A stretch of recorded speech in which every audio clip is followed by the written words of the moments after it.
సంవత్సరాల తరబడి ఎన్ని మందులు వాడినా మీ మోకాల నొప్పులు తగ్గట్లేదా? ప్రాణ పెయిన్ క్లినిక్ లో అత్యాధునిక చికిత్స. ఆర్జేకర్ హాస్పిటల్ అండ్ కాలేజ్ ఏదైతే ఉందో అక్కడ ఉన్నాము. అండ్ నేను చాలా సేపటి నుంచి ఇక్కడ వెయిట్ చేస్తున్నా. బికాస్ ఏంది అని అంటే పొద్దున 6 గంటల నుంచి సాయంత్రం 6 గంటల దాకా బీజేపీ వాళ్ళ బంద్ ఏదైతే ఉంటే అది నడిచింది. దాని తర్వాత ఆ group of students and employees ఇక్కడ ఎవరైతే వర్క్ చేసే వాళ్ళు ఉన్నారో వీళ్ళందరూ కూడా వచ్చి ఒక ప్రెస్ మీట్ కోసం ఇక్కడికి వస్తారు అని చెప్పేసి చాలా ప్రెస్, ఇక్కడ లోకల్ ప్రెస్ వాళ్ళు వీళ్ళందరూ కూడా ఇక్కడికి వచ్చి వెయిట్ చేయడం జరిగింది కొన్ని గంటలుగా. సో కొన్ని గంటల తర్వాత వాళ్ళు వచ్చి కొన్ని విషయాలు రివీల్ చేయడం జరిగింది. అంటే కొన్ని విషయాలు వాళ్ళు ఏం ప్రొటెస్ట్ చేస్తున్నారు ఏంది ఇదంతా మాట్లాడారు. సో ఆ గ్రూప్ లో నుంచి ఒక ప్రొటెస్టర్ ని నేను పక్కకు తీసుకొచ్చి మాట్లాడుతున్నా. సో ఆయన దగ్గర నుంచి మనం కొంచెం ఇన్ఫర్మేషన్ తీసుకుందాం. సార్ నమస్కారం. అక్కడ Dr. Ashfaqullah Nayyar. I am the third year postgraduate trainee in Department of ENT, Arjikor Medical College. Okay. So you people are protesting since 20 days, right? तो मेरे को ये पूछना है कि आप यहाँ पे जब ये इंसिडेंट हुआ था तो तब आपका एविडेंस कुछ है? बोले तो आप कुछ आँख से देखा है क्या हुआ था, कैसा था? नहीं, ऐसे तो हम लोग नहीं देखा है क्योंकि जो इंसिडेंट्स होने के बाद ही हम लोग को खबर मिला, we are from the different department. So बाद में जब हम लोगों को पता चला, हम लोग सब इकट्ठा हुआ और देखा कि मतलब there was a police to protect the crime scenes this time पे. तो हम लोग उसी टाइम पे बाहर से डिपार्टमेंट का बाहर में ही हम लोग प्रोटेस्ट शुरू किया था. अच्छा, ये तो हमारे पास आने वाले फर्स्ट केस है यहाँ से. बोले तो ये हॉस्पिटल से, ये कॉलेज से ऐसा कुछ केस फर्स्ट है, राइट? तो इससे पहले कुछ अंदर कुछ हैरासमेंट ऐसा कुछ था स्टूडेंट्स के साथ?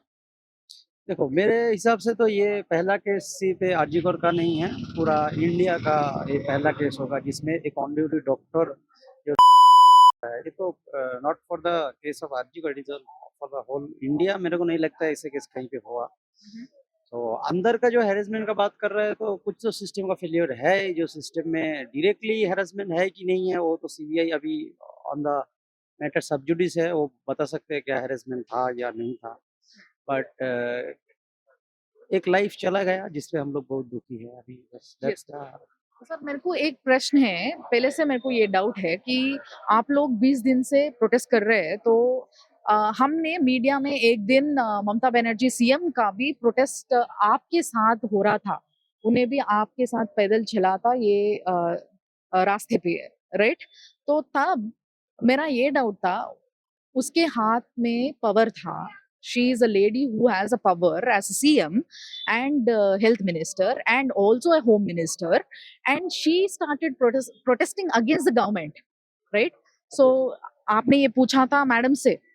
नहीं, हमारा साथ तो कभी कोई प्रोटेस्ट में उन्होंने आया नहीं. That is her own protest. हम लोग पहले से ही कोई पॉलिटिकल पार्टी के साथ नहीं है. We are the some part है जो प्रो पॉलिटिक्स मतलब प्रो गवर्नमेंट है, सम है anti government. But we are on the justice side. हम लोग वो जब उसमें हटा था हम लोग भी उसमें नहीं था, और अभी जो बंद चल रहा है और ऑपोजिशन जो है उसमें भी हम लोग नहीं है. हम लोगों का एक स्टूडेंट ग्रुप है जिन लोगों का क्लियर कट है कि आप जितना भी इधर उधर करिए, हम लोगों का एक बीच का एक रास्ता है जो हम लोग चाहते हैं कि जस्टिस आए. और जस्टिस का मतलब ये है कि एक तो सीबीआई इंक्वायरी चल रहा है जो सुप्रीम कोर्ट में प्रेजेंट करेगा. दूसरा एक है जिसमें जो एविडेंस टेम्परिंग का बात बार बार मीडिया के माध्यम से आप लोगों को भी पता होगा दिन में, तो वो जितना लोग उसमें इन्वॉल्व था वो लोगों को भी एक सिस्टम के अंदर लाना चाहिए, और उन लोगों को भी मतलब पूछना चाहिए क्यों हुआ क्यों नहीं हुआ. वो इन्वॉल्वमेंट है उन लोगों को भी जस्टिस के अंदर आना चाहिए. Okay, तो आपने ये मेरे को क्लैरिटी दिया कि जो दीदी ने प्रोटेस्ट किया था तब पूरे जो लोग पीछे दीदी के पीछे पैदल चल रहा था वो पूरे दीदी का टीम है, कोई भी स्टूडेंट्स नहीं है वहाँ? स्टूडेंट हो सकता है, लेकिन हमारा जो प्रोटेस्ट मंच जो है हम लोगों का जो कॉज है उसी कॉज से हम लोग का यहाँ से प्रोटेस्ट साइड से कोई गया नहीं था. स्टूडेंट तो था, मे बी द अलग different student but not from the. तो आप ये एविडेंसेस को टैम्परिंग के बारे में जो बात कर रहे हैं तो उसका भी एक सवाल है मेरे पास कि अभी ये 3rd फ्लोर में सेमिनार हॉल कहाँ है, वो वहाँ पे कुछ रेनोवेशन का वर्क चल रहा है करके थोड़े मीडिया वो वायरल कर रहा है वो बात. तो सही में कुछ चल रहा है वहाँ पे वर्क? एकदम चल रहा था, अभी बंद है. सीबीआई आके वो बंद कर दिया. लेकिन after crime scenes there should be a protection of the crime scene site, जिसमें नहीं हुआ था उसमें फिर तोड़फोड़ किया गया था आसपास में. सेमिनार रूम में नहीं, पास में आसपास में तोड़फोड़ किया गया था. That was the, Supreme Court also observed that there was the tampering in the evidence. So उसमें भी As you say, there is some tampering happened. What kind of tampering it was? it was tampering like mainly the crime scenes protection. That should be the main goal for the police system when any incident like rape happened. But there was no protection from the crime scenes from the beginning. You can see the video. Some people in the seminar room. There was a video. Then in a construction beside the seminar room and everything. There was a tampering, and Supreme Court also said this. As you were working here since a long time, as you were a student here for a long time, तो उधर ये incident से पहले से ही वहाँ पे कुछ renovation हो रहा है या बाद में हुआ है या होते रहा है? नहीं, वो जो घटना आप लोग देख रहे हैं ना, वो इंसिडेंस के बाद ही हुआ है. उसलिए तो इतना सवाल पूछ रहे हैं लोग. लोग सवाल इसलिए कर रहे हैं कि आप सेमिनार के बगल में क्यों रिनोवेशन कर रहे हैं जब ये इंसिडेंट हो गया. उसके बाद ही हुआ था, इसलिए तो क्वेश्चन अभी भी है. Immediately on that day, that renovation has started. Exactly, I don't know, but post the incidents, obviously post the incident, not pre. Okay.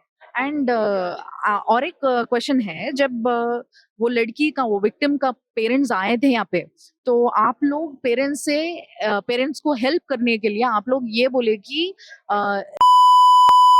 पूछना पड़ेगा करके, ये आपने किया था?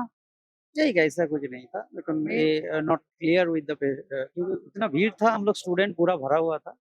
उसका father mother, that is the matter of just sub judice. वो police से बात किया होगा, हम लोगों से तो डायरेक्ट बात हुआ नहीं था. Did anyone asked for?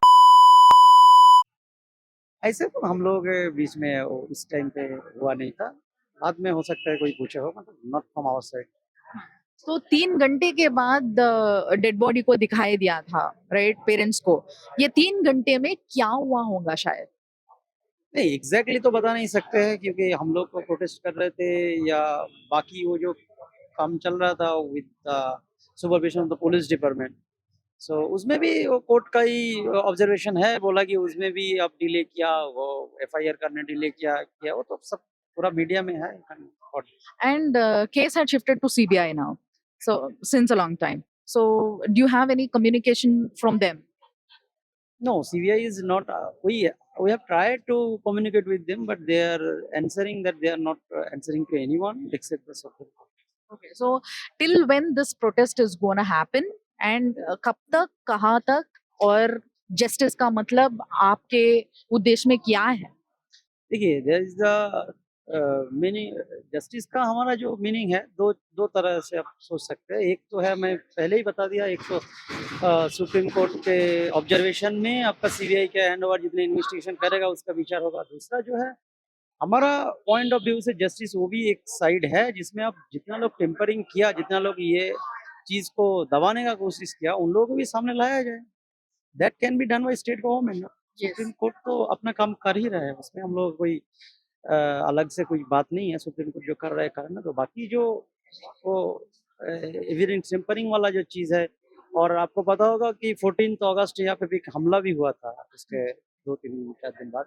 तो उसमें भी जितना लोग इन्वॉल्व है उन लोगों को भी सामने लाया जाए, और बाकी जो भी कल्प्रिट है, मतलब इंटरलिंक्ड है, उन लोगों को सामने लाया जाए. ये तो भी जस्टिस का एक साइड होगा ना. विचार होगा, जितना टाइम लगेगा वो तो लगता रहेगा, वो कोर्ट का सिस्टम में लगेगा. इमीडिएट जस्टिस तो कुछ मिलना चाहिए, जिसमें कि हम लोग के धरना कर रहे हैं. और बाकी कुछ छोटा मोटा डिमांड हम लोग का है कि ये जो चीज हुआ है फ्यूचर में ऐसे ना हो, उसके लिए कुछ तो प्रोटेक्शन सिस्टम आना चाहिए. And then will go for No the safety, no duty. एकदम. That's the motto of So the final thing is, आज Mamata Banerjee, the CM of the state, had come out and she said that अभी ये जो issue है इसको बाजू रखेंगे और सामने निकलेंगे, क्योंकि माता का पूजा का समय हो गया है, राइट. सो दसरा आने वाले हैं, तो यहाँ पे माता का पूजा बहुत वैभव से करते हैं.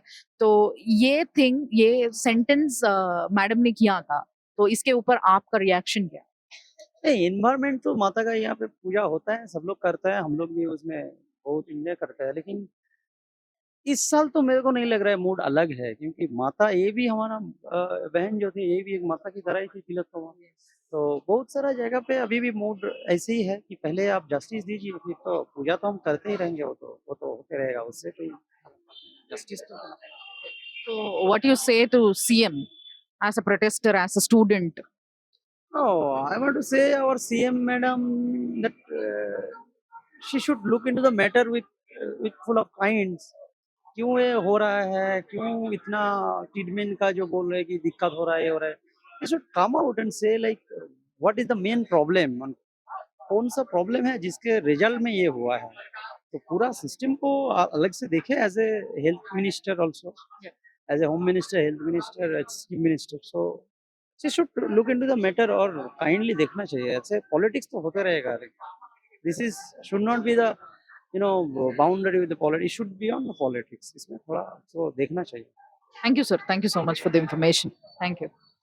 సో చూసారు కదా, ఇంతసేపు ఈయన ఇచ్చిన ఇన్ఫర్మేషన్ ప్రకారం ఏంది అని అంటే, ఒకటి ఇక్కడ రెనోవేషన్ వర్క్ ఏదైతే ఇప్పుడు మన తెలుగు మీడియాలో కావచ్చు, లేకపోతే కొన్ని హిందీ మీడియాలో కావచ్చు, జనాలు ఏదైతే వైరల్ చేస్తున్నారో వార్తని, అంటే ఏదైతే రెనోవేషన్ వర్క్ జరుగుతుందో ఆ రెనోవేషన్ వర్క్ ఎందుకు ఆపలేదు, అసలు ఎప్పటి నుంచి జరుగుతుంది అనేది ఒక ఇన్ఫర్మేషన్ ఎవరికి లేకుండే. అయితే మొట్టమొదటిసారి నేను ఇక్కడ అడిగినప్పుడు వీళ్ళు నాకు డైరెక్ట్ గా చెప్తున్న విషయం ఏంది అని అంటే, ఇక్కడ వర్క్ చేస్తున్న పిల్లలే, ఇక్కడ చదువుకున్న పిల్లలే కాబట్టి ఈ ఇష్యూ జరగనంత వరకు, ఈ అఘాయిత్యం జరగనంత వరకు అక్కడ ఏ రెనోవేషన్ జరుగుతలేకుండే. బట్ ఒక్కసారి ఎప్పుడైతే ఈ ఇష్యూ అయ్యిందో దాని తర్వాత ఇమీడియట్ గా, అంటే పోస్ట్ ఇష్యూ అక్కడ రెనోవేషన్ స్టార్ట్ చేసిరంట. సో ఆ రెనోవేషన్ స్టార్ట్ చేయడం కూడా ట్యాంపరింగ్ లో భాగమే అనే విషయాన్ని ఆయన స్పష్టంగా చెప్పారు ఒకటి. అండ్ ఇంకొకటి ఏంది అని అంటే, మమతా బెనర్జీ గారు, ఆవిడ దీది ఎప్పుడైతే రోడ్ పైన ప్రొటెస్ట్ చేసుకుంటా నడిచిందో అప్పుడు ఆమె కూడా ప్రొటెస్ట్ చేస్తుంది ఏంది, బీయింగ్ అ గవర్నమెంట్ లేడీ, అంటే గవర్నమెంట్ ఆమె చేతుండగా ఆమె కూడా ప్రొటెస్ట్ చేస్తుంది ఏంది అనే డౌట్ దేశం మొత్తానికి వచ్చింది. సో ఈ డౌట్ వచ్చినప్పుడు ఆబ్వియస్లీ ఆ పక్కన నడిచేటోళ్ళకి కూడా ఈ డౌట్ వచ్చి వాళ్ళు అడుగుతారు కదా. సో ఈ ప్రశ్న నాకుండే, ఆ ప్రశ్న నేను ఆయనను అడగడం జరిగింది. మరి పక్కన ఉన్న వాళ్ళు ఎవ్వరు ఆమెను అడగలేదా, సీఎం మేడం ని అడగలేదా, ఎందుకు మీరు కూడా ప్రొటెస్ట్ చేస్తారు, మీ చేతిలో పవర్ ఉంది, మీరే కదా యాక్షన్ తీసుకోవాల్సింది అని అడగలేదా అంటే, నిజానికి చెప్పాలంటే ఆ వెనకాల నడిచిన వాళ్ళంతా కూడా ఆమె మనుషులే, స్టూడెంట్స్ ఎవరు లేరు. ఒకవేళ ఉన్నా కూడా ఆమె పార్టీకి సంబంధించిన స్టూడెంట్స్ అయ్యుండొచ్చు అన్న విషయాన్ని అయితే చెప్పారు. అంటే వీళ్ళు మాత్రం కాదట, అంటే మేము మాత్రం లేము దాంట్లో, మాకు అసలు ఆ గ్రూప్ తోని సంబంధం లేదు, అది టిఎంసీ గ్రూప్ అయి ఉండొచ్చు అన్న విషయాన్ని చాలా స్పష్టంగా చెప్పారు. అండ్ సిబిఐ తోని కమ్యూనికేట్ అవ్వడానికి ప్రయత్నిస్తే వాళ్ళు ఎటువంటి ఇన్ఫర్మేషన్ ఇయ్యలేదు. అండ్ వీళ్ళు రిక్వెస్ట్ చేయడం జరిగిందంట వాళ్ళని అత్యంత తొందరగా దీంట్లో ఎవరెవరు ఇన్వాల్వ్ ఉన్నారు, అసలు ఏమేమి ట్యాంపరింగ్ జరిగింది, ఇవన్నింటినీ రివీల్ చేయాల్సిందిగా వీళ్ళు కోరుకున్నారంట. సో వాటిపైన సిబిఐ ఇంకా వర్క్ చేస్తుంది. అండ్ అంతేకాకుండా ఇక్కడ ఇంతకు ముందు, అంటే దీనికన్నా ముందు, ఈ ఇన్సిడెంట్ కన్నా ముందు ఎప్పుడైనా ఇలాంటివి ఏమైనా జరిగినాయి అని చెప్పేసి అడిగినా నేను. అంటే ఇంటర్నల్ గా ఏమైనా హెరాస్మెంట్లు కానీ వేరే స్టూడెంట్స్ కి ఇలాంటివి ఏమైనా జరిగినాయి అని చెప్పేసి అడిగినుంటే నేను. సో అడిగితే he was not that clear. నిజంగా చెప్పాలంటే ఏం చెప్పినారంటే, అలాంటివి చిన్న చిన్నవి ఏవో ఇష్యూస్ అట్లాంటివి వస్తాయి, కానీ ఇంత పెద్ద ఇష్యూ నాకు తెలిసి దేశంలోనే మొట్టమొదటిసారి అయినట్టుంది అన్న, అంటే ఒక డాక్టర్ పైన ఇలాంటి అఘాయిత్యం అయితే దేశవ్యాప్తంగా ఇదే మొట్టమొదటిసారి జరిగింది అని చెప్పేసి ఆ మాటని ముందుకు ఇది చేసేసారు అనమాట. బట్ వీళ్ళ ప్రొటెస్ట్ ఎప్పుడు వరకు అని అంటే, ఇమీడియట్ గా రావాల్సిన జస్టిస్ ఏదైతే ఉందో అది ఇప్పుడు వరకు అసలు ఒక డెసిషన్ తీసుకోలేదు. అసలు ఏం చేయబోతున్నారు అన్న విషయం ఏ ఒక్కరు కూడా బయటకు వచ్చి రివీల్ చేస్తలేరు. కాబట్టి అదేదో ఒకటి తీసుకోవాలి, అది తీసుకునేంత వరకు మా ప్రొటెస్ట్ నడుస్తూనే ఉంటది అన్న విషయాన్ని ఆయన క్లియర్ గా చెప్పడం జరిగింది. అండ్ ఇంకొకటి, ఈ రోజు రీసెంట్ గా, అంటే ఈ రోజు మమతా బెనర్జీ గారు ఏం చేసిండ్రు అని అంటే, దేవి నవరాత్రులు వస్తున్నాయి, వాటికి ఏవైతే దేవి పూజలు జరగాలో అవి చాలా వైభవంగా జరుగుతాయి, మనందరికీ తెలుసు. దసరా అప్పుడు దేవి నవరాత్రుల పూజలకి పెట్టింది పేరు వెస్ట్ బెంగాల్. కాబట్టి ఇక్కడ ఆ పూజల పైన కాన్సన్ట్రేట్ చేద్దాం, ఈ ఇష్యూని పక్కకు పెడదాం అని చెప్పేసి ఇండైరెక్ట్ గా ఆవిడ ఈ విషయాన్ని మీడియా ముందుకు వచ్చి మాట్లాడడం జరిగింది. దీన్ని ఎట్లా చూస్తారు మీరు అని నేను ఆమెను అడిగినప్పుడు, that is not a right thing. ఆమె నిజంగా చెప్పాలంటే దీని గురించి మాట్లాడలేదు, దీనిపైన ఏదో ఒక యాక్షన్ తీసుకోవాలి, ఏ విధమైన యాక్షన్ తీసుకోబోతున్నారో కూడా బయటికి చెప్పాలి అని చెప్పేసి వాళ్ళు రిక్వెస్ట్ చేయడం జరిగింది. సో ఇప్పుడు వరకు వాళ్ళు చెప్పిన ముచ్చట్లు ఇవి. మేము ఇక్కడికి వచ్చినప్పుడు ప్రిన్సిపల్ గురించి, ముఖ్యంగా సందీప్ ఘోష్ అనే ప్రిన్సిపల్ గురించి చాలా విషయాలు వినిపిస్తా ఉన్నాయి మన మీడియాలో. కాబట్టి మీరు చూస్తూనే ఉండండి సుమన్ టీవీ లైవ్, కోల్కతా నుంచి నేను ఇస్తూనే ఉంటా. సుమన్ టీవీలో మీ పర్సనల్ అండ్ బిజినెస్ ప్రమోషన్స్ కోసం కింది నెంబర్కి కాంటాక్ట్ చేయండి.